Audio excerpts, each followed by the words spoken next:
High guys, welcome back to my channel Rakish blog. তো তোমরা সবাই কেমন আছো? ভালো আছো অবশ্যই। আর আমি কিন্তু একদমই ভালো নেই। কারণটা দেখতেই পাচ্ছ যে সকালে ঘুম থেকে উঠে পুরোপুরি রেডি হয়ে গেছি।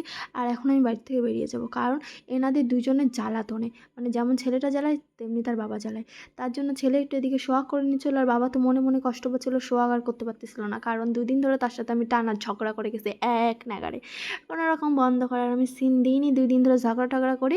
এখন 3 দিনের দিন সিদ্ধান্ত নিয়ে নিয়েছি যে আমি বাড়ি থেকে বেরিয়ে যাব। এইভাবে আমার দ্বারা সম্ভব না সংসার করা তোমার সাথে।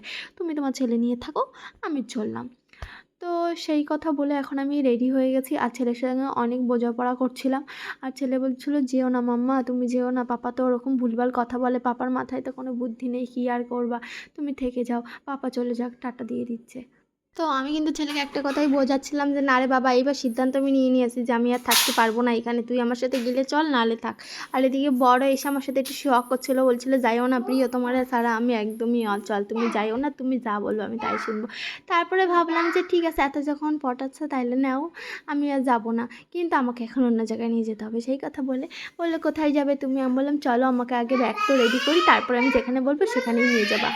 তারপর সেখানে নিয়ে যাওয়ার জন্য যে ব্যাগপত্র আমি রেডি করে নিয়েছি। আর এই যে আমি কোথাও যাওয়ার আগে ইনি হচ্ছে আমার আগে দৌড়ে চলে যাবে।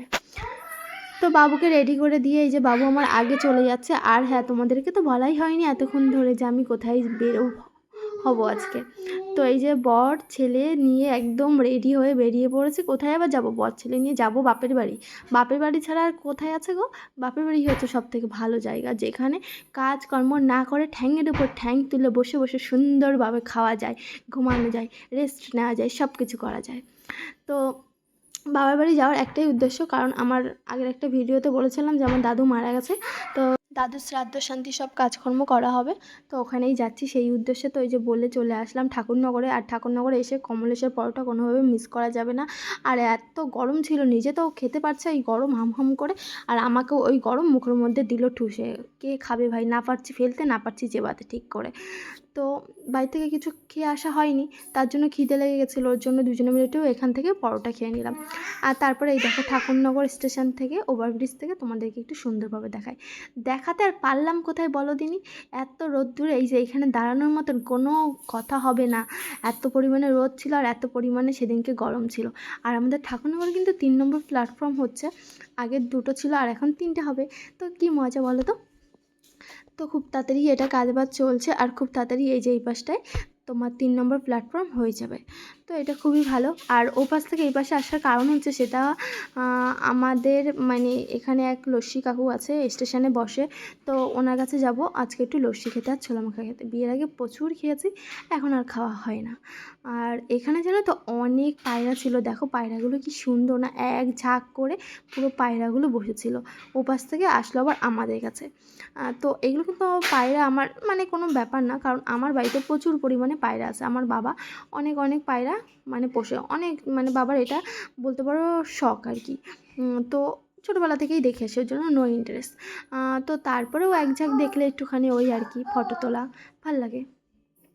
তো তারপরে যে লস্যি দিয়ে দিল, আমি কিন্তু সেরকম একটা লস্যি পছন্দ করি না, কিন্তু বিয়ের আগে এই কাকুর কাছ থেকে প্রচুর লস্যি খেয়েছি, তাই অনেক দিন পরে আজকে একটু খেলাম।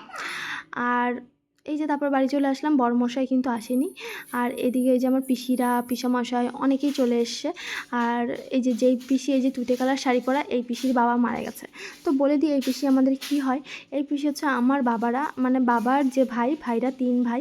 তো 3 ভাইয়ের মধ্যে এটা হচ্ছে মেজো ভাই, আমার দাদু হচ্ছে বড় ভাই আর ছোটো ভাই।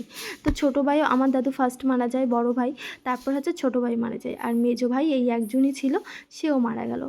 এই আর কি, এর জন্য একটু মনটা খারাপ যে দাদু ছিল, এই দাদুকেই একটু বড় পর্যন্ত চেনা আর কি। আমার দাদুকে তো অনেক ছোটোবেলায় হারিয়ে ফেলেছি, তো এই দাদুও চলে গেল। তো তারপর মাকে নিয়ে একটু বিকালবেলা চলে আসলাম আমাদের ঠাকুরনগর বাজারে, কিছু কেনাকাটা ছিল তার জন্য। তো এই দেখো, এটা হচ্ছে আমাদের ফুটবল খেলার মাঠ। আর এসেছিলাম একটু বিকেলের দিকে, বেশি একটা রাত করিনি, তাড়াতাড়ি এসেছিলাম আর তাড়াতাড়ি করে বাড়ি চলে যাব। তো এই যে আমার ফেস কাটিংটা একটু দেখিয়ে দিলাম, না দেখালে কী করে হয় বলো তো। তারপরে যে বাড়ি চলে এসেছি, বাড়িতে এসে এই যে বাবু আমাকে ধরে মানে কন্টিনিউ একটু আদর খাচ্ছিল, কারণ তাকে আমি বাড়িতে রেখে গেছিলাম। আর এখানে আমাদের উঠোনে সবাই মিলে আড্ডা মারছিলাম, অনেক আমাদের বাড়ি ভর্তি লোক। আর আমাদের বাড়িতে কোনো অনুষ্ঠান হওয়া মানে বাড়িতে প্রচুর লোকজন আসা, বেশ মজা হয়। মানে আমার ফ্যামিলিটা অনেক বড়, আমার বাড়ির সামনেই হচ্ছে আমাদের যত সব হচ্ছে আমাদের রিলেটিভ। আর তারপরে তো এছাড়া এদিক ওদিক তো আছেই, তারা আমাদের কোনো অনুষ্ঠান বাদলে ওই যে সবাই একসাথে হওয়া, এটা কিন্তু খুবই একটা মজা হয়। আর তারপর এই যে সে সন্ধ্যাবেলা পুজো দিতে পারিনি, তাই রাতেরবেলা ঘরে এসে এই যে পুজো দিচ্ছে। তো তার তো এই একটাই কাজ।